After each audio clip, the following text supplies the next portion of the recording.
宇宙を舞台としたスペースファンタジーなんです。宇宙すげー！ダダーン！ N 子だよ。皆さん、エデンズゼロ見てますか？レイブやフェアリーテイルなどで知られる大人気漫画家、真島ひろ先生の最新作エデンズゼロがアニメ化。魔法で戦うファンタジーバトル漫画の名手というイメージが強い真島先生ですが、今作はなんと宇宙を舞台としたスペースファンタジーなんです。私も真島先生の作品はたくさん見ていますが、今作の舞台が宇宙だと知った時はびっくりしました。でも舞台は変われど、真島ひろ作品ならではの重厚な設定と熱いバトル展開、そして小切れのいいギャグパートはそのまま。注目の作品となっていますので、ぜひチェックしてみてくださいね。それでは早速、主人公シキの口癖にちなんで作品の見どころ紹介に行ってみましょう。エデンズゼロすげー！宇宙すげー！シキたちも桜コスモスと呼ばれる宇宙を舞台に、伝説の存在と言われるマザーを求めていろんな星々を大冒険します。惑星がすげー！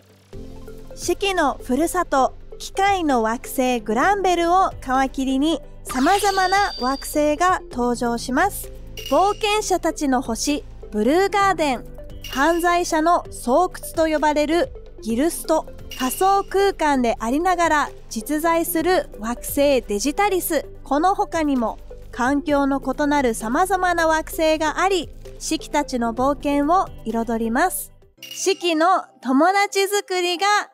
すげー！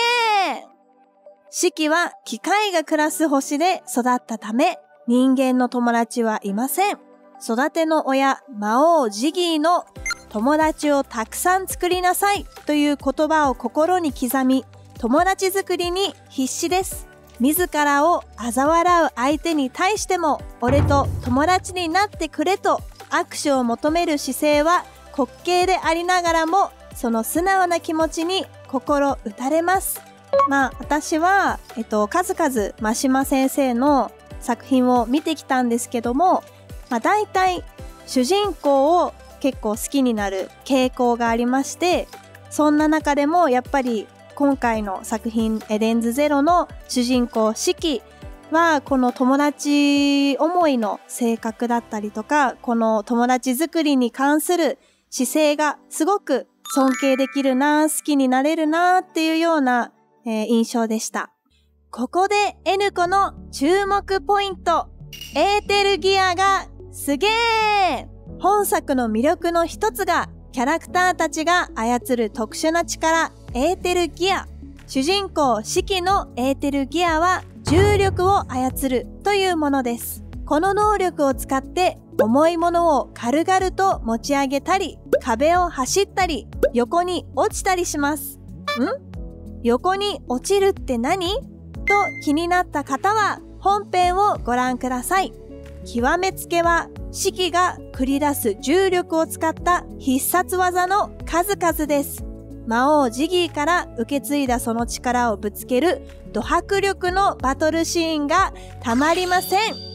他にもワイズのマキナメーカーは機械を改造するエーテルギアで宇宙船の性能を向上させたり、機械の仲間を修理したりできます。ホムラは剣のエーテルギアソウルブレイドで対峙する敵を切って捨てます。敵の中では風のエーテルギアを操るジンなど様々なエーテルギアを持つキャラクターたちが登場します。もし N 子がエーテルギアを使えるとしたらどんなエーテルギアが欲しいかなんですけど、N 子は、羊の生命体なので、羊は、昔から眠りを誘うっていうような動物として世界中で知られているんですけども、なので私のエーテルギアは眠りのエーテルギアにしたいと思います。どの生物でも回復、自己再生能力が一番発達する、